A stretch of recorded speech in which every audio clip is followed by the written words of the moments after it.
Madam నమస్కారం madam. నమస్కారం అండి. నా పేరు రఘునందన్ అండి. నమస్కారం. నేను తెలంగాణ కళారత్నాలని ఒక యూట్యూబ్ ఛానల్ ప్రమోటర్నండి. ఓకే. ఇది తెలంగాణలో చాలా కళారూపాలు ఉన్నాయండి. కళారూపాల్లో తెలంగాణ రాష్ట్రం వచ్చాక కళారూపాలను ప్రభుత్వం కానీ ప్రజలు కానీ ఇతోధికంగా ఆదరిస్తున్నారు. చాలా మీరు కూడా ఈ కళారూపంలో మీరు కూడా చాలా లబ్ధ ప్రతిష్ఠులు కాబట్టి ఈ కళారూపాల పరంగా కానీ లేకపోతే ఈ కళాకారుల విషయంలో కానీ మీరు కూడా ఎంతో సేవ చేశారని నేను విన్నాను. మీరు డిపార్ట్మెంట్ ఆఫ్ కల్చర్లో కూడా కొన్ని రోజులు పనిచేశారు కదా ఆ అనుభవంతో. మరియు సెక్రటరీ కల్చరల్ అది సంగీత నాటక అకాడమీకి కూడా మీరు ఆ పొజిషన్లో ఉండి చాలా సేవలు చేశారు. మీ కళా ప్రయాణం మీ కళా సేవ గురించి మా ప్రేక్షకులకు తెలియజేయండి మేడం. సంతోషం రఘునందన్ గారు. ముందుగా అందరికీ నమస్కారం. నేను సాంస్కృతిక శాఖలో దాదాపు 10 సంవత్సరాల దాకా పనిచేశాను. వివిధ హోదాల్లో పనిచేశాను. తెలుగు మహాసభలు చాలా చాలా అంటే చాలా మంచి కార్యక్రమాలు నిర్వహించాము. తర్వాత సంగీత నాటక అకాడమీ కార్యదర్శిగా కూడా నేను బాధ్యతలు తీసుకొని కొన్ని రోజులు సేవలు అందించడం జరిగింది. నాకు చిన్ననాటి నుంచే కళలు, సంస్కృతి అంటే మన భాష, సంస్కృతి, కళలు అంటే చాలా ఇష్టం ఉండేది. చిన్నప్పటి నుంచి కూడా నేను అన్నిట్లో కూడా చదువులో ముందు ఉంటూనే వీటన్నిటిలో కూడా పార్టిసిపేట్ చేసేదాన్ని. ఆ అభిరుచి వల్లనే నేను గ్రూప్ వచ్చినప్పటికీ, ఆర్థిక శాఖ అయినప్పటికీ నేను సాంస్కృతిక రంగంలో నేను సేవ చేయాలని నేను నిర్ణయించుకున్నాను. ఎందుకంటే మనం కళల ద్వారానే మన సంస్కృతిని పరిరక్షించడం ద్వారానే మున్ముందు తరాలకు మన దేశ గౌరవాన్ని నిలబెట్టుకోవాలంటే కళలే ముఖ్యమని నేను భావిస్తాను.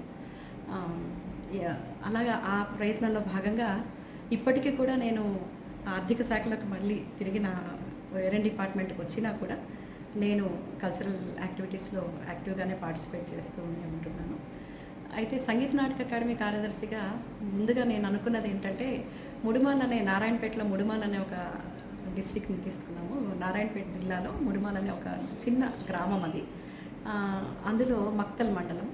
దానిలో స్కూల్ పిల్లలకి, పాఠశాల విద్యార్థులకి ఎవరు చెప్పట్లేదు మన కళల గురించి, సంస్కృతి గురించి అని వాళ్ళని తీసుకొని నేను టీచర్స్ని తీసుకొని వెళ్ళి ఇక్కడ నుంచి హైదరాబాద్ నుంచి 100 రోజుల పాటు అక్కడ పిల్లలకి ప్రభుత్వ పాఠశాల విద్యార్థినులకు శిక్షణ ఇవ్వడం జరిగింది.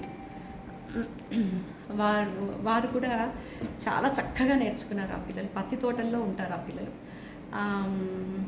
అది నాకు చాలా మంచి అనుభవం. నేను చాలాసార్లు విలేజ్కి వెళ్ళాను పిల్లలతోటి. నేను ఒక టీచర్గానే తెలుసు వాళ్ళకి, ఒక సాంస్కృతిక శాఖ సంగీత నాటక అకాడమీ కార్యదర్శిగా తెలియదు వాళ్ళకి. చాలా చక్కగా వాళ్ళకి నేర్పించడం జరిగింది. శాస్త్రీయ సంగీతము, నృత్యము, యోగా కూడా నేర్పించాము. అలా వాడిని తీసుకొచ్చి మన తెలుగు లలిత కళా తోరణంలో వారిని ప్రదర్శన ఇప్పించడం జరిగింది. చాలా అద్భుతమైన ప్రదర్శన. జుగల్బందీ చేయించాము. 55 మంది పిల్లల్ని తీసుకొచ్చాము బస్ వేసి. అలాగే ఆ పిల్లలు గ్రామీణ ప్రాంతంలో పిల్లలకి మేము నేర్పించామనేది హైదరాబాద్లో ఉన్నటువంటి పిల్లలకి, పాఠశాల విద్యార్థుల్ని తీసుకొచ్చి ఒక 200 మంది పిల్లల్ని ఇప్పించి వాళ్ళకి చూపించడం జరిగింది. దాని ద్వారా ఇలాంటిది ఒక ఆర్ట్ ఫామ్ మనం పిల్లలకి నేర్పించాలి, ఇలా నేర్చుకోవాలి అనే ఒక కల్చరల్ ఎక్స్చేంజ్ జరుగుతుందని నేను భావించాను. ఎందుకంటే మనము సాంస్కృతిక నేపథ్యం ఉన్నవాళ్ళు లేదా సంపన్న కుటుంబాల వర్గాల వాళ్ళు, అభిరుచి ఉన్నవాళ్ళు, తల్లిదండ్రులు ఉన్నవాళ్ళు నేర్పగలుగుతారు. కానీ గ్రామీణ ప్రాంతం విద్యార్థుల గురించి ఆలోచించేవారు ఎవరు ఉండరని నేను అలా చేశాను.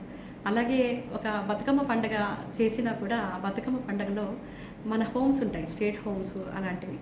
ఆ హోమ్స్కి వెళ్ళి అక్కడ ఉన్నటువంటి తల్లిదండ్రులు లేనటువంటి విద్యార్థులు ఉంటారు అందులో బేసికల్లీ. వాళ్ళని తీసుకొచ్చి మన ఇంటికి పండుగకి బంధువులను ఆహ్వానించినట్టుగా ఆ పిల్లల్ని తీసుకొచ్చి వారితోటి బతుకమ్మల్ని ఆడించడము, వచ్చినటువంటి ఆ మినిస్టర్లు కానివ్వండి, ఐఏఎస్ ఆఫీసర్స్ కానీ, పెద్ద పెద్ద ఆఫీసర్స్ తోటి వాళ్ళతోటి ఆటపాటలు ఆడించి బతుకమ్మ గురించి అసలు మనం ఆ పండుగ ఎలా చేసుకుంటాము, మన తెలంగాణ సంస్కృతి కళల గురించి వాళ్ళకి తెలపడము, వారికి మేమున్నాము అనే భరోసానివ్వడము, ఇలాంటివన్నీ మేము చేయడం జరిగింది.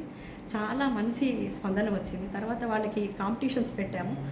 దాని మీద రాయడం, మన బతుకమ్మ గురించి కానీ మన కల్చర్ గురించి కానీ కాంపిటీషన్స్ పెట్టి వాళ్ళకి ప్రైజులు ఇవ్వడం.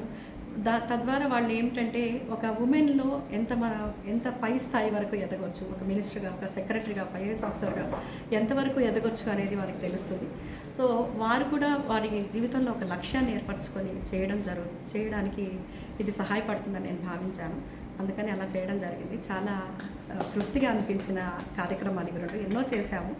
నేను మెయిన్గా ఎందుకు తీసుకున్నానంటే ఒక ల్యూమినరీస్ ఎమినెంట్ పర్సన్స్ని తీసుకున్నాను, బాలబాలికలను తీసుకున్నాను, తర్వాత అంతరించిపోతున్న కళారూపాలని తీసుకున్నాము. అన్నింటిలో కూడా నేను ప్రయత్నం చేయడం జరిగింది. నేనున్న స్పాన్ కొంచెమైనా ఆర్థిక వనరులు అంతగా లేకపోయినా కూడా చాలా చక్కటి కార్యక్రమాలు, అకాడమీ అంటే సంగీతము, నృత్యము, నాటకము అన్నిటికీ సంబంధించిన వాళ్ళు ప్రతిరోజు వచ్చి అక్కడ గోష్ఠిలాగా మాట్లాడుకోవడం జరిగేది. వారి సూచనలన్నింటినీ నేను తీసుకునేదాన్ని, పెద్దల సూచనలు కూడా. అలాగే ఎన్నో సెమినార్స్ చేశాము. తెలంగాణలో సంగీతము, నృత్యము, నాటకము అంటూ సెమినార్ ప్రొసీడింగ్స్ కూడా ఒక 3 తీసుకురావడం జరిగింది. అలాగే ఇంకా 3 పుస్తకాలు కూడా తీసుకురావడం జరిగింది. అలాగే వెబ్సైట్ ఒకటి డెవలప్ చేయడం జరిగింది. ఇలా చాలా కార్యక్రమాలు చేశాము. అలాగే సురవరం ప్రతాప్ రెడ్డి తెలంగాణలో ఎంతో ప్రముఖమైనటువంటి కవి, వారి జీవిత చరిత్రని ఒక నాటకంగా మలిచి తెలంగాణ కేంద్ర సంగీత నాటక అకాడమీ అవార్డు గ్రహీత దీర్ఘాసి విజయభాస్కర్ గారితో వారి జీవిత చరిత్రను రచింపచేసి, ఎంతో డ్రైగా ఉంటుంది జీవిత చరిత్ర అనేది. దానిని కేంద్ర సంగీత నాటక అకాడమీ అమృత అవార్డు గ్రహీత వారు విఎం రెడ్డి గారు వారి దర్శకత్వంలో వారి ఆ నాటకాన్ని ఒక నాటకంగా దాన్ని మంచిగా మలిచి దాన్ని ప్రదర్శించడం జరిగింది. మహబూబ్ నగర్లో చాలా విశేషమైనటువంటి స్పందన వచ్చింది ఆ నాటకానికి. ఆలనాటి మంత్రివర్యులు దాన్ని మళ్ళీ రవీంద్ర భారతిలో చేయాలని చెప్తే చాలామంది, విశేషంగా ఫస్ట్ టైం నేను చూడడం గురజాడ కన్యాశుల్కం 2013లో రాళ్ళబండి వారు ఉన్నప్పుడు ప్రదర్శించాము రవీంద్ర భారతిలో. అప్పుడు 2 ఫ్లోర్లు 2 అంతస్తులు కూడా నిండిపోయి బయట ఫుల్ అయిపోయింది. అలాంటి విశేషమైనటువంటి స్పందన, పెద్ద పెద్ద ఆర్టిస్టులకు కూడా మేము స్థలం కేటాయించలేకపోయినటువంటి సందర్భం అది. 2 ఫ్లోర్లు నిండిపోయి బయట నిల్చున్నారు వర్షం వస్తున్నా కూడా. అలాంటి అసలు మేము ఒక 5 నిమిషాలు మాత్రమే చూస్తామన్న మంత్రులు కూడా నాటకం ఆశాంతం చూసి వారి స్పందనను విశేషంగా అందించడం జరిగింది. ఇది చాలా మంచిగా వచ్చింది నాటకం. దాన్ని ఇప్పుడు విఎం రెడ్డి గారి దర్శకత్వంలో ఇప్పుడు సినిమా కూడా తీస్తున్నారు వారి కుటుంబ సభ్యుల ఆర్థిక సహకారంతో. అలాగే ఎన్నో కార్యక్రమాలు చేయడం జరిగింది. ఇంకా ఎన్నో రచనలు, తర్వాత సంగీత నృత్య పోటీలు, all India music and dance competitions అనేది ఒక ప్రెస్టీజియస్గా చేశాము.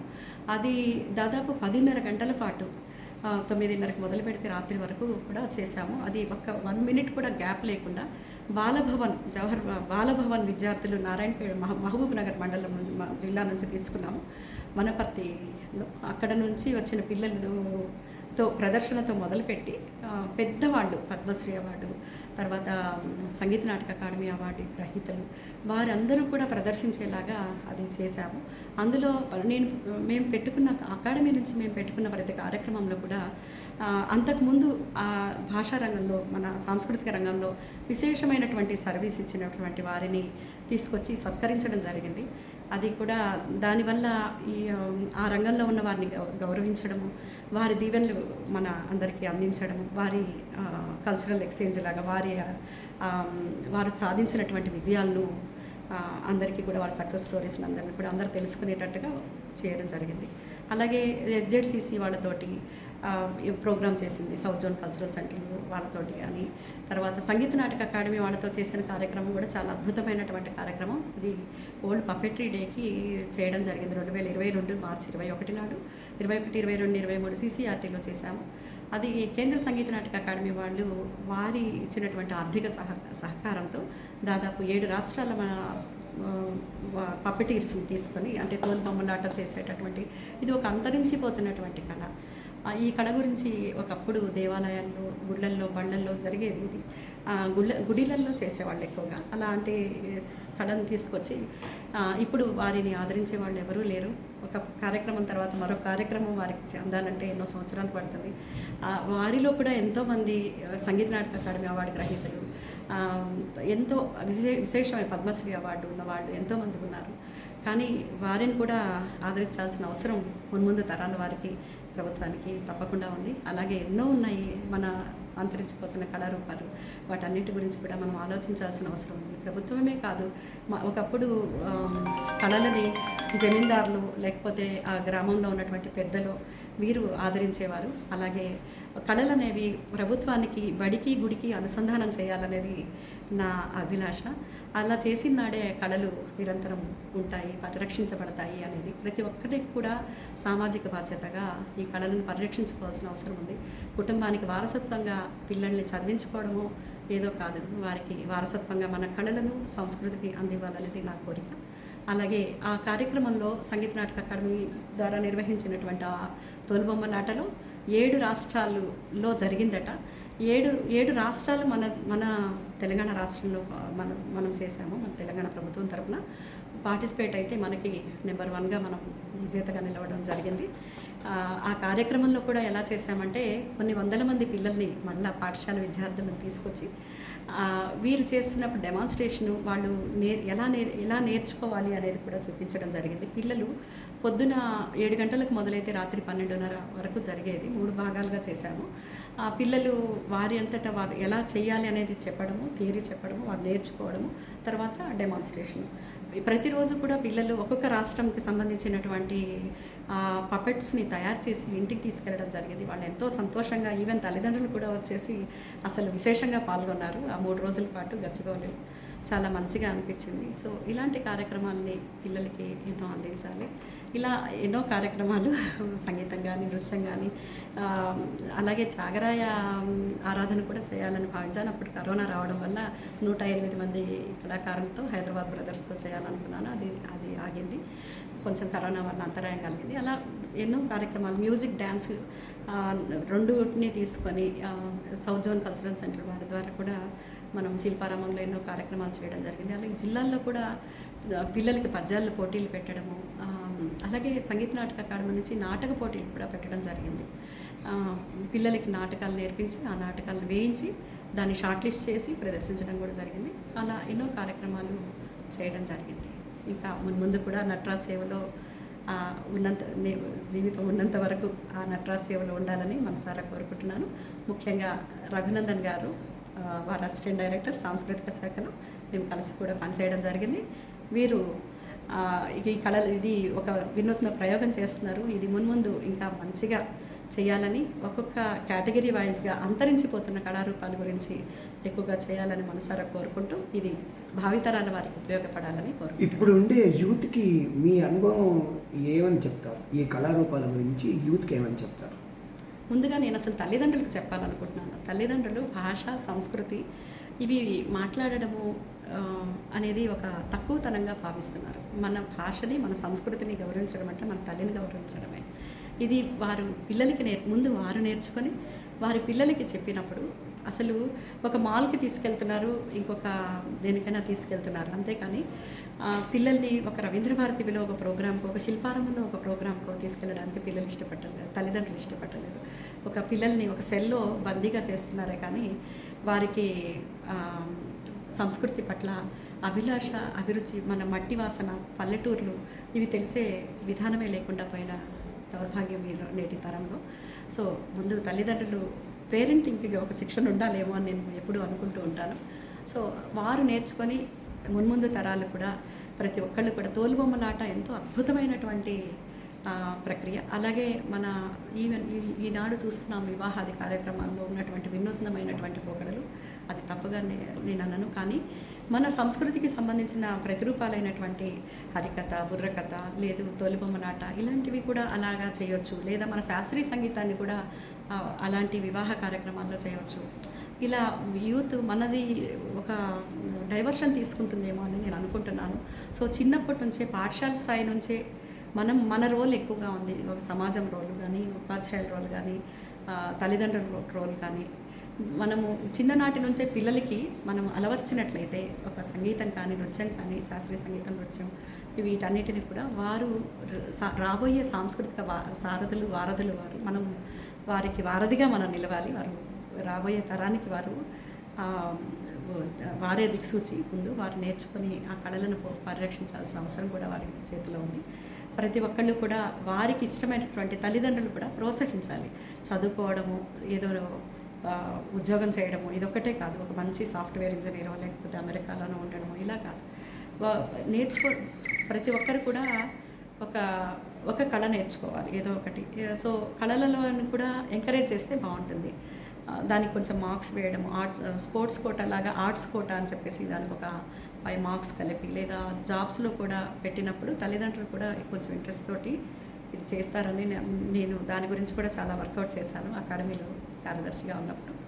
సో అలాంటిది ఏదైనా వచ్చినప్పుడు పిల్లలకి ఎక్కువ ఇంట్రెస్ట్ వస్తుంది. సో పిల్లలు కూడా ఈ మన కల్చర్ ఎలా ఉంది, ఇంటర్నెట్లో చాలా బ్రౌజ్ చేసుకోవచ్చు ఈరోజు రేపు. సో ఎలాంటివి ఉన్నాయి, ఎక్కడెక్కడ ఉన్నాయి అనేది తెలుసుకొని వాళ్ళు నేర్చుకుంటే చాలా బాగుంటుంది. ఇప్పుడు కూడా కొన్ని మంచి సంస్థలు ఉన్నాయి, నవ్యనాటక సమితి లాంటి సంస్థలు చాలా కళల కోసం పాటుపడుతున్నాయి. మొన్ననే all India music and dance competitions, ఏవి సావిత్రి జానపద లలిత సంగీతము ఇవి నిర్వహించడం జరిగింది. ఇలాంటి కాంపిటీషన్స్లో కూడా పిల్లల కోసం ఎంకరేజ్మెంట్ చేస్తున్నారు. కానీ అన్ఫార్చునేట్లీ ఒక ప్రోగ్రామ్ నిర్వహించినప్పుడు అందులో పార్టిసిపెంట్స్ చాలా తక్కువగా ఉన్నారు. పార్టిసిపెంట్స్ కోసం వెతుక్కోవాల్సిన దుస్థితి ఉంది నేడు. అది పోవాలి. బాలభవన్ నుంచి మేము చిన్ననాడు బాలభవన్లో కానీ లేకపోతే రేడియోలో వచ్చే కార్యక్రమాలు పాటలు నేర్చుకొని పాడుకోవడం జరిగేది. నేడు పిల్లలకి అది లేదు. ఇది అంతా తల్లిదండ్రి రోల్ ఎక్కువగా ఉండాలని నేను కోరుకుంటున్నాను. ఇప్పుడు ఉండే మన తెలంగాణ ఆర్ట్ ఫామ్స్ ఈ చాలా బీద కళాకారులు ఉంటున్నారు. వారు బ్రతకాలి అంటే వాళ్ళు ఎలాంటి కసరత్తు చేయాలంటారు? ఇంకా ప్రజలు కూడా ఆదరించాలంటే మీ అభిప్రాయం? అదే నేను ఇప్పుడే చెప్పాను కదా, ప్రతి కళని కూడా బడికి గుడికి అనుసంధానం చేయాలి. ప్రతి బడిలో కూడా మన కళని అనుసంధానం చేశామంటే ఆ కళాకారుడు ఏవైతే అంతరించిపోతున్న కళారూపాలు ఉన్నాయో జీవనోపాధి లేకుండా నిజమే అది. వాళ్ళు ఒక అవార్డు గ్రహీతలు. నేను అదే కార్యక్రమం నిర్వహించేటప్పుడు చెప్తాను, మనము కార్యక్రమం నిర్వహిస్తే ఒక్కసారి వాళ్ళకి రెమ్యునరేషన్గా కొంత అమౌంట్ ఇవ్వగలుగుతాం. అంతేకాని వారి కళని వారు పోషించుకోవడానికి కొన్ని తరాల పాటు ఆ కళను నమ్ముకొని, ఆ వృత్తిని నమ్ముకొని పాపం నిజంగా బీద స్థితిలో ఉన్న కళాకారులు నేను చూశాను. సంగీత నాటక అకాడమీ అవార్డు ఉన్నా కూడా అలాంటి పరిస్థితుల్లో ఉన్న వారిని చూశాను. సో ఎప్పుడైతే ఒక పండుగ, ఒక వివాహము, ఒక పండుగను మన హిందూ సంస్కృతిలో ఎన్నో పండుగలు ఉన్నాయి. దేవాలయాల్లో అన్ని పండుగలు చేసుకుంటూ ఉంటాం. ఆ పండుగల టైంలో కానీ లేదు వివాహాది శుభకార్యాల్లో కానీ లేదు పాఠశాలలో కానీ పిల్లలకి నేర్పడం మనం మొదలుపెట్టామంటే వీళ్ళందరికీ కూడా ఉపాధి దొరుకుతుందని నేను భావిస్తున్నాను. సో నాకు ఎంతో శుద్ధిగా అండి ఈరోజు మీరు నాకు టైం కేటాయించి మీ ఒపీనియను, మీ కళా పిపాసతనం గురించి మాకు తెలియజేశారు. మా ప్రేక్షకులు మీకు ఎల్లప్పుడూ కూడా రుణపడి ఉంటామండి. ధన్యవాదాలు మేడం. ధన్యవాదాలు. నమస్కారం మేడం. నమస్కారం. ఓకే ఫ్రెండ్స్, ఫార్మర్ సెక్రటరీ గారు తెలంగాణ సంగీత నాటక అకాడమీ వారు నేను అడిగిన తడువుగానే వారు నాకు పర్మిషన్ ఇచ్చారు ఇంటర్వ్యూ ఇవ్వడానికి. చాలా మంచి ఆవిడ. She is a very great officer and కళా హృదయం ఉంది, కళా తృష్ణ ఉంది. కళలకు ఎంతో సేవ చేశారు. వారికి మనం ధన్యవాదాలు తెలియజేసుకుంటూ ఈ వీడియో మీకు నచ్చినట్టయితే సబ్స్క్రైబ్ చేయండి, ఒక లైక్ కొట్టండి, ఏదైనా ఉంటే మాకు కామెంట్ రూపంలో పెట్టండి. Thank you very much. Signing off yours lovely Raghunath. Thank you.